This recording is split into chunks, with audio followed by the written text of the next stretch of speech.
यही वो शख्स है जिन्होंने थाने में जाकर वीडियो बनाया और बोला कि ये मेरा अधिकार है। आप लोग हाथ लगा कर देखिए, उसके बाद मैं आपको बताती हूँ। ये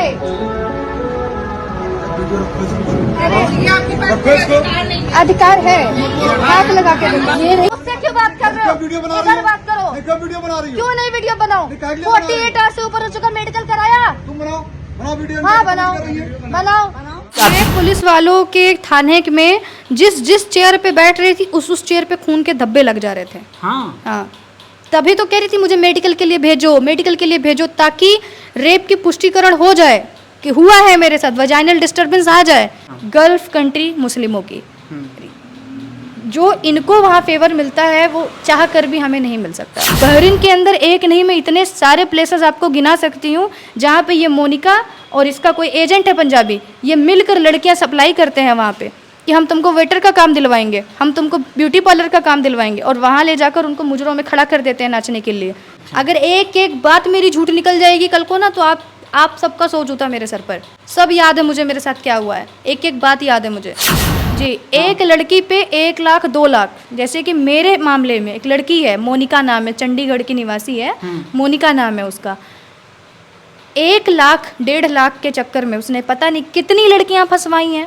उसके बाद अचानक से मेरे ख्याल से मैं अनकॉन्शियस हो गई थी थोड़ी सी, टाइमिंग का अंदाजा नहीं है, लेकिन अचानक से 7-8 लोग धड़ धड़ करके घर में घुस गए। अच्छा। हाँ, फिर इन्होंने मेरा पूरा, एक लेडी, जो मैंने थोड़ी वीडियो बनाई है जो मैंने अपलोड करी है, लेडी ने उठाकर मेरा फ़ोन छीन लिया। कांग्रेस के लीडर जो है जीन्स खिंचवा कर मेरी वजाइना पे उंगली, पैर की उंगली से खींच रहा है, और एक भाई अंदर डाल रहा है। फ़हीमुद्दीन ने अपना पैर का फिंगर मेरी वजाइना के अंदर किया कि दिखाओ दिखाओ दिखाओ कितना खुला हुआ है। और हाथ जो उसकी बहन है वो पकड़ के मेरा ये चीज़ ऐसे पकड़ के बैठी हुई थी।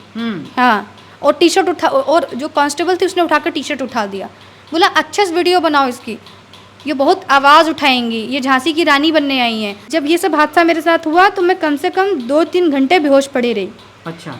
हाँ, फिर वहाँ से उठकर किसी तरीके से मैंने देखा इन लोगों ने मुझे दरवाजे में, मतलब दरवाज़ा तीनों बंद करके, एक दरवाजे पे जिसका बाहर की तरफ जैसे कि रोड की तरफ निकलता है, उस पर टेबल लगा रखी थी।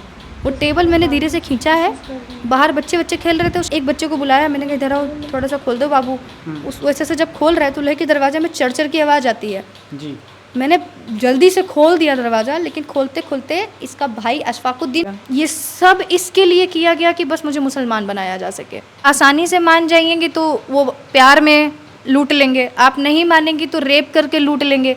वो आपको लूटेंगे, वो आपको कहीं का नहीं छोड़ेंगे, फंसाएंगे, मुंह नहीं खोलने देंगे।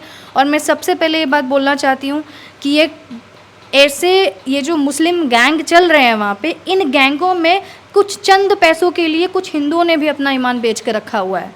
अच्छा, ये गैंग चल रहा है पूरा जी। एक लड़की पे 1 लाख 2 लाख, जैसे कि मेरे मामले में एक लड़की है, मोनिका नाम है, चंडीगढ़ की निवासी है, मोनिका नाम है उसका। 1 लाख 1.5 लाख के चक्कर में उसने पता नहीं कितनी लड़कियां फंसवाई हैं। क्या किया है उनके साथ में कुछ पता नहीं। ऑन कैमरा ये सारी बातें बोल रही हैं, क्या आपको मतलब कोई ऐसा डर और नहीं है कि मतलब ये अब क्या डर होगा? हाँ। रेप हो गया, सारे डॉक्यूमेंट्स गायब करा दिए, मेरा करियर अपॉर्चुनिटी मेरे से छिन गया। जो बच्चा था, देखिए बच्चा चाहे रेप का हो चाहे जैसा भी हो, ठीक है, उस रेपिस्ट का खून उसके अंदर होगा, मेरा नहीं है क्या? पेट में आने के बाद में वो एहसास ही बदल जाता है पूरा। किसने अधिकार दे दिया कि क्योंकि उसने रेप किया था, उसका था, तो वो गिरवा देगा, वो मरवा देगा? आप बता रही हैं कि आपके साथ रेप हुआ, फिर प्रेगनेंसी हुई, कैसे मामला आ गया कि मतलब ये सारी घटना होने के बाद एबॉर्शन तक मामला पहुंच गया और आपको कुछ खबर नहीं थी? इसकी शुरुआत कैसे हुई? इसकी शुरुआत ऐसे हुई थी कि धीरे धीरे 1 by 1 पेजेस खुलते चले गए। जब प्रेगनेंसी की न्यूज़ आई, बस इन लोगों का सबसे पहले था कि बच्चा पैदा करो, ये बच्चा मेरे भाई, जो ये है सैफुद्दीन नाम है इसका। अच्छा। ये 7 भाई हैं। अच्छा। सैफुद्दीन, आसिफुद्दीन, फ़हीमुद्दीन, अशफाकुद्दीन, सलाहुद्दीन, आरिफुद्दीन। अच्छा, ये 7 भाई। इनकी एक बहन है फरहत। सैफुद्दीन की पहली बीवी का नाम है तबस्सुम सैयद। अच्छा। और इनके साथ में सबसे बड़ा हाथ जो है वो कांग्रेस का एक लीडर है, उसका नाम अलीमुद्दीन है। अच्छा। ये पूरा गैंग जो है कर्नाटक से लेकर और गल्फ़ देशों तक पूरा ऑपरेट हो रहा है। और वहाँ पे हिंदू कुछ वेटर इन्वॉल्व हैं, उसके अलावा उसमें ये लड़की जो सबसे बड़ा रोल प्ले करती है, पहले दोस्त बनेगी, सगी बनने के बाद में अपने दुखड़े रोएगी और उसके बाद में लड़की को फंसा देती है। पहले के भी कुछ केसेस इसके मेरे सामने आए, जैसे जो लड़कियां जो अपनी आवाज़ नहीं उठा सकती हैं, कहती हैं कि दीदी मेरे साथ भी ऐसा ही हुआ है और इसी ने किया है।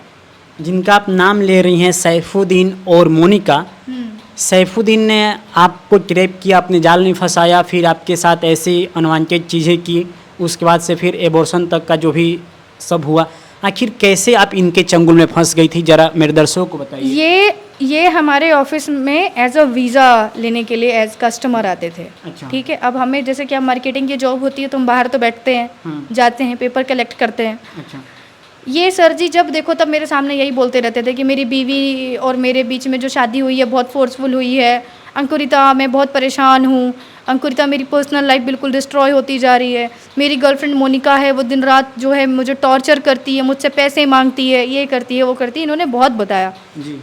मोनिका के नाम पे और बीवी के नाम पे पहले सिंपैथी लेना, फिर मोनिका के टच में भी रहना, अच्छा, फिर अप्रोच करना कि तुम कितनी अच्छी हो, काश कि तुम जैसी बीवी मुझे मिल जाती, ये कहना था सैफुद्दीन का। हाँ। और जब मेरी तरफ से मना कर दिया जाता है कि अरे नहीं नहीं अभी मैं इन सब चीज़ों के लिए तैयार नहीं हूँ और मेरे घर वालों ने कहीं ऑलरेडी देख रखा है, तो उस पे ईगो पे ले लेना कि अब ये तो लव वाला ट्रैप एंगल बन ही नहीं रहा है, तो अब इसको कैसे कन्वर्ट किया जाए, तो कन्वर्ट करने का तरीका अपनाया, रेप कर दो।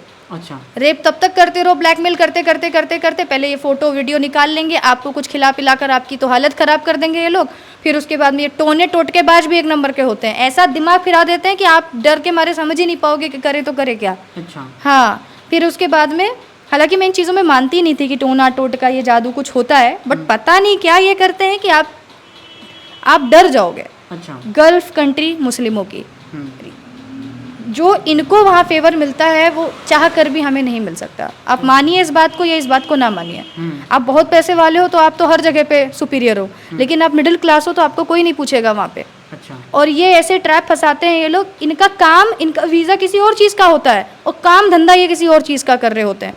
बहरीन के अंदर एक नहीं मैं इतने सारे प्लेसेस आपको गिना सकती हूँ जहाँ पे ये मोनिका और इसका कोई एजेंट है पंजाबी, ये मिलकर लड़कियाँ सप्लाई करते हैं वहाँ पे कि हम तुमको वेटर का काम दिलवाएंगे, हम तुमको ब्यूटी पार्लर का काम दिलवाएंगे, और वहाँ ले जाकर उनको मुजरों में खड़ा कर देते हैं नाचने के लिए। आप जिसका नाम ले रही हैं मोनिका, आप बता रही हैं कि सैफुद्दीन की एक समय वो गर्लफ्रेंड भी थी। ये सैफुद्दीन आपको बताते थे कि मैं इससे ही परेशान हो गया हूँ। फिलहाल मैं देख रहा हूँ कि सोशल मीडिया पे काफ़ी बवाल चल रहा है मोनिका को लेके, वो भी कुछ सवाल जवाब कर रही हैं, आपको अनाप शनाप बोल रही हैं। क्या मोनिका का क्या रोल है इसमें, ये बताइए। वो खिसियानी बिल्ली खम्बा नोचे, वो अच्छी तरीके से जानती हैं, वो बहुत अच्छी तरह से जानती हैं कि इस पूरे गैंग में अगर एक मेंबर भी पकड़ा गया तो मोनिका मैडम का नाम आना है। और सबसे बड़ा पर्दाफाश तो वहीं पर हो जाएगा कि मैडम जी जब आपका सैफुद्दीन साहब से कोई लेना देना है ही नहीं तो इस केस में कूद कूद के आ क्यों रही हो। अच्छा। पूरा 8-9 लोगों का गैंग सामने नहीं आ रहा है, आप सामने आ रही हो। अरे आप अपनी दलीलें दो, अपने आप को बोलो कि मेरी इन्वॉल्वमेंट नहीं है। आप सैफुद्दीन की दलीलें क्यों पेश कर रही हो? पहले तो आप कहती हो मैं कट्टर हिंदू हूँ, फिर आप कहती हो कि जो मेरा सैफुद्दीन से कोई लेना देना नहीं हो, बस एक दोस्त हुआ करता था। तो आखिर आपको मेरे मामले का पल पल भर का, जबकि आप बहरीन में थी भी नहीं उस टाइम पे, इनका बहरीन का जब चेक किया जाएगा स्टैंप तो पता चलेगा इन आउट कब का है। आप बहरीन में थी भी नहीं तो आपको पूरे 6 महीने का ब्यौरा कैसे पता है कि मेरे साथ एग्जैक्टली क्या हो रहा था। बिल्कुल। आपको पल पल भर की अपडेट दी जा रही थी, आप इन्वॉल्व थी, आप पीछे से बैक सपोर्ट दे रही थी, आप पीछे से कह रही थी कि माशाल्लाह तुमने बहुत अच्छा काम किया, तुम्हारे साथ मेरे को भी जन्नत नसीब होगा। ये जन्नत के चक्कर में तुमने मेरी पूरी की पूरी ज़िंदगी बर्बाद कर डाली।